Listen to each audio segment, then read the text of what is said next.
Naman din. Anong pangalan mo? Ha? Anong pangalan mo? Emma.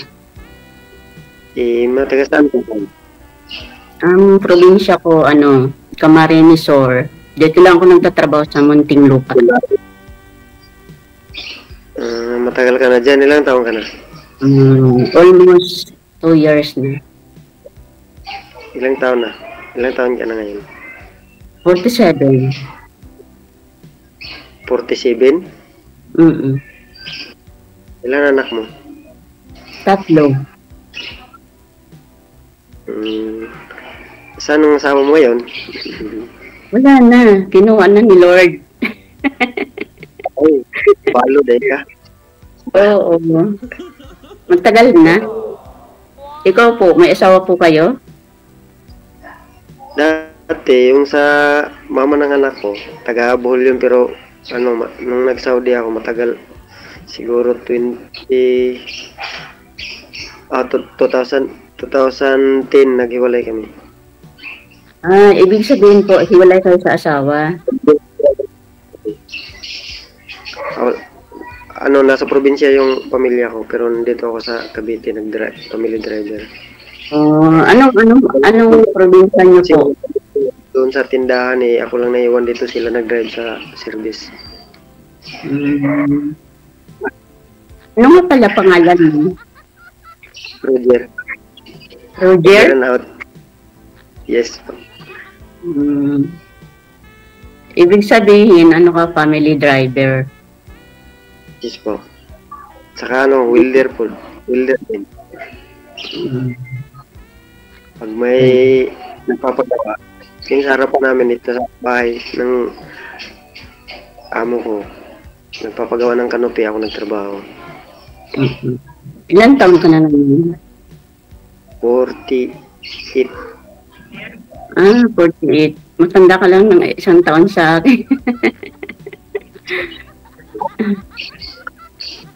Ay marami na nga akong puti na buhok kasi pinakulayan ko na Kasi hindi, ako na din, ganyan din. Ganun na talaga sa matanda. Anong mo ngayon? Anong trabaho mo ngayon? Dito lang sa bahay. Kasambahay. Kasambahay. Parehas pala tayo. Kasamboy din ako. Ay, ganun.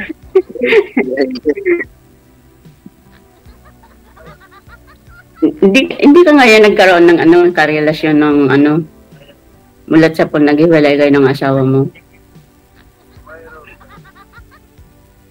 Nawala ka ng sounds. Wala ng boses. Hello po. Wag mong takpan yung butas, sir. Sorry. DJ. Hello. Nervous ako. Salud. Malik mo.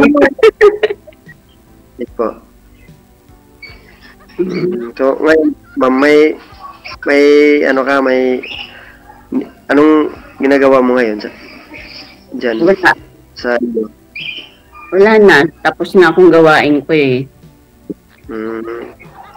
Ako ngayon lang napahinga. Ang init. Kahapon, maulan kahapon ngayon. Ang init. Oo. Dito rin. Mainit. Kahapon to umuulan. Mamaya, uulan to kasi nag-iba na naman ang panahon.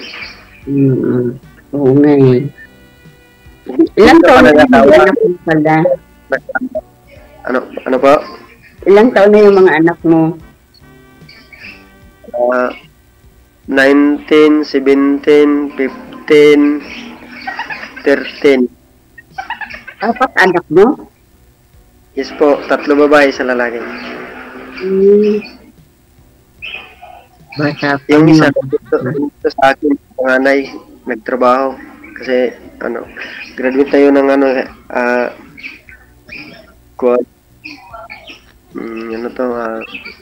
sa high school, yung sa high school. Di ba, K-12? Di ba 12 high school? Ako, bunso ko na lang nag-aaral. Third year college, babae. Wala kang sita ngayon, ma'am. Wala Wala. kang boyfriend. Marami din nag-ano sa messenger ko, nag-chat pero parang hindi ko ano. Chat mo lang ako sa messenger para doon na lang tayo mag-usap kung magkaintindihan tayong dalawa. Depende. Bawal dito kang Sir DJ. Oo nga eh. Doon lang tayo. Salamat din ako na-add ko si Sir DJ kasi baka dito rin makikita yung forever. Pero ngayon ma'am, anong hanap nyo sa isang lalaki? Kasi nga ho, yung asawa nyo okay naman po dati ma'am, nung nagbuhay pa yon. Oo, okay naman siya, mabait. Kasi parehas kami, ano eh, Bicol. Ano lang kasi siya, yung bang binangungot yung namatay. Baka pagod ng gabi. Pagod ng gabi. Tapos, Hindi, DJ, pagod siya sa paghakot ng palay. Naligo kasi siya eh. Tapos daming kinain. Ayun lang. Ako ma'am, yung bisyo ko ma'am, umiinom lang ako pero Hindi natunaw. umiinom ako ng tubig. Ay, ganun. Ano kasi siya, yung bang nakainom pati. Bata pa yung namatay, 28 lang. Bata pa. Hindi ka na naka-boyfriend. Matagal na yun ma'am, hindi ka pa naka-boyfriend? Nagka-boyfriend ako, 2016. Pero complicated siya eh. May asawa. Yeah, baby, may asawa siya. Pero ang asawa niya, may breast cancer. Oh. Ngayon, naganap siya ng walang breast cancer. Hindi. Binalikan niya pa rin yung asawa niya kahit may sakit. Naghiwalay na sila. Tapos, dati kasi na silang hiwalay, DJ. Nung nalaman ng asawa niya na may sakit, asawa niya babae, pinausap siya ng anak. Na kung pwede, wag daw bigyan ng problema, stress kasi yun na, sinabihan na may breast cancer. Malapit lang din po dito sa Taga Las Piñas siya. Relasyon kayo noon ma'am, kahit may siya, may asawa. Oo. Hiwalay. Matagal. Hiwalay na kasi. Hiwalay naman. Kasi sabi niya hiwalay siya nung nakilala ko sa mga Facebook. Pero matagal din yung relasyon namin. Almost 6 years. Matagal? Ba't hindi kayo nagkatuluyan ma'am? Matagal na pala. Ako lang kasi ang ayaw kong Pwede ko ba mahingi yung messenger mo, ma'am? Mamaya po yan, sir. Mamaya po. Usap po na. Mamaya na. Excited.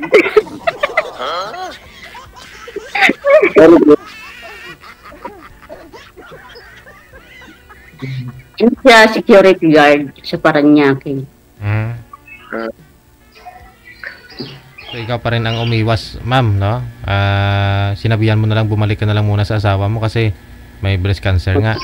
Oo. Naawa po kasi ako. Nakabalikan sila, ma'am. Ha?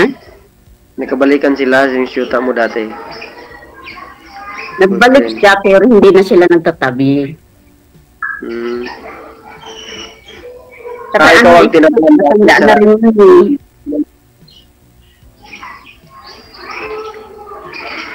Ang tanda na yung naging boyfriend ko, 63 na.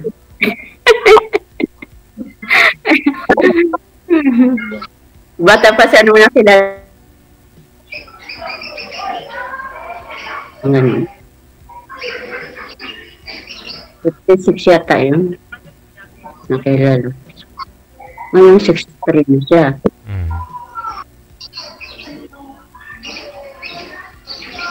Mas 2005 namatay asawa ko. 2016 ako nag-boyfriend. After 11 years, no? Saka pinalaki ko muna ng mga anak ko kasi namatay yung asawa ko. 5 years old pa lang yung panganay ko. Tapos yung bunso ko, 1 year old in 1 month. Saan ka ngayon sa Manila, ma'am? Sa Kwan? Sa Sa na lugar? Dito sa ano, sa lupa ni Villar City. Villar City. Dito ako sa Amorito sa Pino. Pero sa dito ng munting lupa. Sa munting lupa. Dito sa Medaan, di ba tinandaan yung papunta na Diki?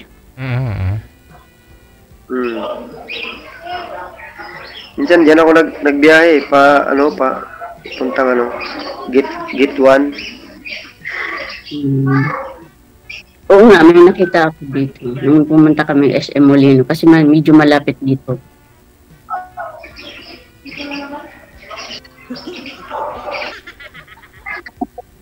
Ano ba? Ano nga yun ang ano mo? Pinagkakaabalan mo yung driver ka. Yun. Nag-drive po ako. Ngayon wala nga ditong service na dinala ko kasi nandun sila sa tindahan. Sila lahat ngayon nakaano ko kay Gigi na nakalugar ako na maki-istorya dito sa ano. Ako nag-try lang naman kasi lagi ako nanonood, natutuwa lang ako lagi ako manood. Sabi ko i-try ko nga sumali dito. Maganda rin naman pala. Pero siyempre hanap ko din naman yung Forever Sweetheart.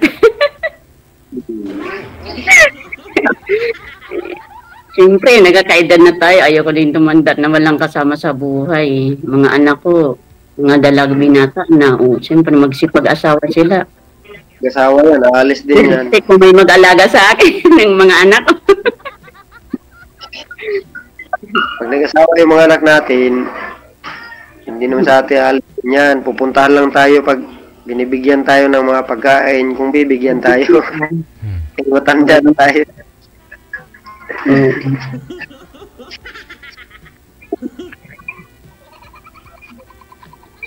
Ayun, nakaano ko. Ano bang hanap mo sa isang babae? Ayun, hanap ko sa isang babae, ma'am. Yung dapat magkaintindihan lang ikaw at saka ako, magkaintindihan sa loob ng mahabang panahon. Yan lang hinahanap ko, hindi yung maraming chichiburitsi, dami pang salita na ganito, bawal. Basta nagkaintindihan lang kayo, okay naman yan. Wala. Nag-ano ka ba? Nag-iinom ka ba? May bisyo ka ba sa buhay mo? Umiinom ako yung pag walang biyahe, pag day off, nagiinom ako ng isang buti na Red Horse, pang wala sa pagod, tapos tulog. Mahirap yun inumin yung buti, sir. Ano lang, normal lang naman sa lalaki na mag-inom, pero ilagay sa tama, di ba? Yung sagad-sagad ba? Di, pag may biyahe ako, hindi naman ako nagiinom isang linggo, pag Lunes to Friday ngayon, Sabado. Baka mamaya, hindi ako kasi biyahe. Kasi kasi ako may pag-stricta din ako sa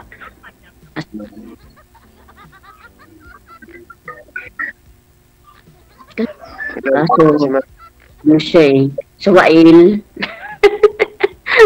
Normal naman yan, ma'am. Normal naman yan sa asawa na siyempre nag-care din yung asawa sa kanyang asawa para hindi siya lulong sa mga ganyang tama naman yung ginagawa na sawayin mo yung asawa mo na wag ganyan kasi tama yan. Kaso sabi ko sige, nasa iyo yan. Di siya nakinig, anong nangyari? Ano lang naman yun, yung parang siguro baka yun hanggang doon na lang ang buhay niya. Ay, hindi. Dapat mag-ingat kahit anong Hindi natin alam yung kasi kung saan tayo nagpupunta. Dapat mag-ingat palagi. Ako din, nagiinom din pero nilagay ko din sa tama. Kasi siyempre, wala naman akong ibang paglibangan. Single mother. Barkada, sige, enjoy, ganun lang. Kasi minsan malayo, traffic, alam mo naman dito sa Manila, traffic, malayo ang biyahe ko. Minsan 3-4 na oras. Oo. Traffic nga talaga. Sa Pampanga, sa pag nag-ano yan sila, nag-celebrate, maligo ng dagat, punta kami doon. Ako Buti ka pa nga, gala-gala ah. Kasi yung amo ko dito, seaman kasi yun, electrical engineer sa barko. Kaya pala, mahilig sa outing. Asawa niya, maestra. Yung amo ko din, galing din siya sa Japan. Kauwi lang nila. Yan sa barko siya, sa barko. 12 years ako. Driver rin ako doon, sa Damam. Tapos, nung nakarang taon, nag-Japan ako. 3 months. Yung tourist lang, 3 months. Tapos ngayon, in-invite na naman ako ulit. Yun, visa yung hinihintay ko, visa na lang. Nasa embassy pa kasi ng Japan yung passport ko, hindi pa nirelease. Ibig sabihin, mag-a-abroad ka ulit? Opo. Babalik ako ulit. Good luck. Yung hinihintay ko yung visa, ma-release yung visa. Nasa embassy Japan pa kasi yung passport. Iwanan ka rin pala, ma'am? Oo nga eh. Ay, hindi naman. Babalik na naman. Babalik man ako pagkatapos ng kontrata. Ay, ganun. Dalawa trabaho ko sa shop, welder, pag may biyahe, driver. Welder driver kasi ako eh. Dalawa ang test ako sa institute. Hindi, ibig sabihin, dami mo nang napundar kasi ang sipag-sipag mo, dami mong alam na trabaho. Fabricator din ako. Yung napundar ko sa pag-abroad ko, yung sa anak ko, tapos yung bahay ko, napalaki ko yung bahay ko, nakabili ako ng palakata at saka yung lupa. Doon sa probinsya. Hintay lang ako ng visa. Kulang na lang pala asawa, kaso iiwanan mo din. Babalik naman tayo, hindi naman tayo forever sa ibang bansa kasi Pilipino tayo eh. Hindi naman tayo pwede magtatanda doon kasi wala naman tayong doon. Lang tayo doon, kukuha lang tayo ng pira, babalik. Ay, ganun. Tama. Sa bagay, pwede mo naman i-negosyo ang pera mo pag mayroon ka ng nakuhang puhunan. Ng shop, sa mga welding, installation, mga fabricator kasi ako. Gusto ko pa yung shop ng fabrication sa welding. Oo. Kasi mahirap pag nakiamo ka, mas maganda ikaw amo. Oras mo. Oo nga. Pero taste lang. Hindi naman forever na laging ganitong yung mga buhang ka.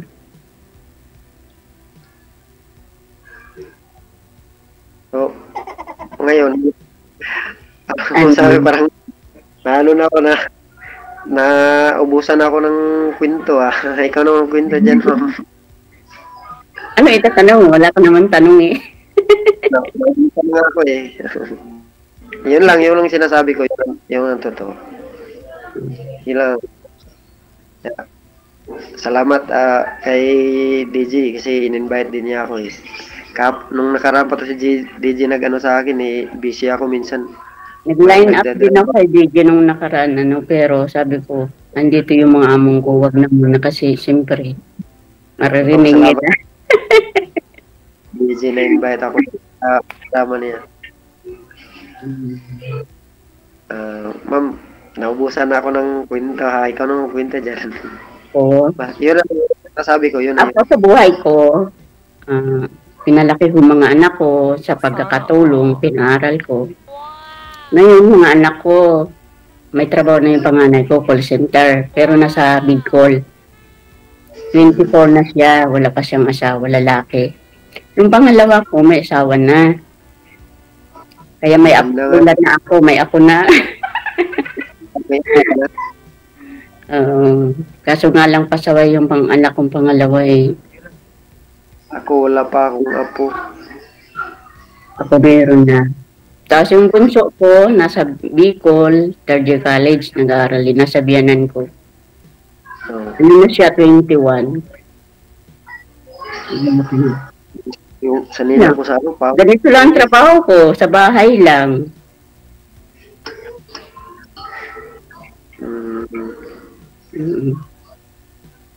Siyempre, hanap ko din sa lalaki, mabait.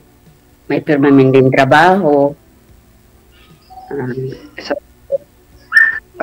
Pag pumunta ko sa probinsya, yung trabaho ko doon, extra lang, yung may magpapagawa ng gate, bahay, trusses, tsaka yung mga kuwan, sa eskwelahan, yung mga ganyan, mga grills, gumagawa ako niyan. Gusto nga ako magkaroon ng ganyan na shop, kaso akong nang shop, pang puhunan ba. Ganda. Saya kasi ako, taga Mindanao ko eh. Layo naman, Mindanao? Hindi, malapit lang yan pag may pera ka. 1 oras lang yan sa aeroplano. Naku, takot pa naman ako sumakay sa aeroplano. Ngayon nga, sabi ng among ko eh, magburakay daw sila, isasama ako. Sabi ko, naku mama, hindi ako sasama, takot ako sa aeroplano. Yung araw. Ayaw ko. Ikaw na lang pumunta sa inyo. Maiwan na lang ako.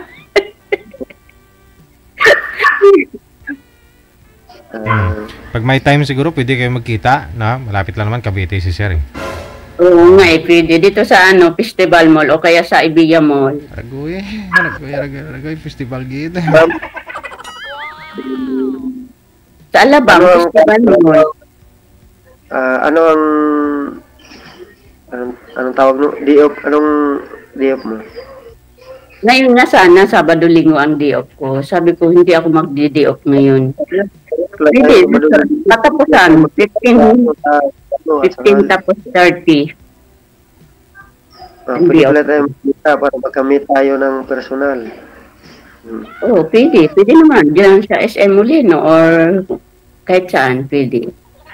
SM Molino, dinadaanan ko yan ah. Oo, malapit lang dito. Pa nag-grab ka, 15 minutes, nandun ka na SM Molino. Pa nag-grab, pero pa nag-commute ka, medyo malayo. Dadaanan ko yan pag nagbiyaya ko. So, ganyan lang gawin natin ma'am. Mag-ano lang tayo, mag-meet lang tayo. Kung gusto ka di-off, exit tayo ng time natin, oras. At saka, hindi, contact lang tayo.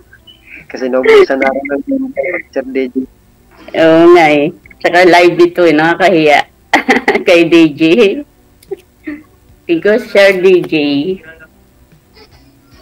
Sige, connected na po kayo sa isa't isa. Pagpatuloy na lang ninyo off-cam pag-uusap. Okay po, Sir. Bye. Bye.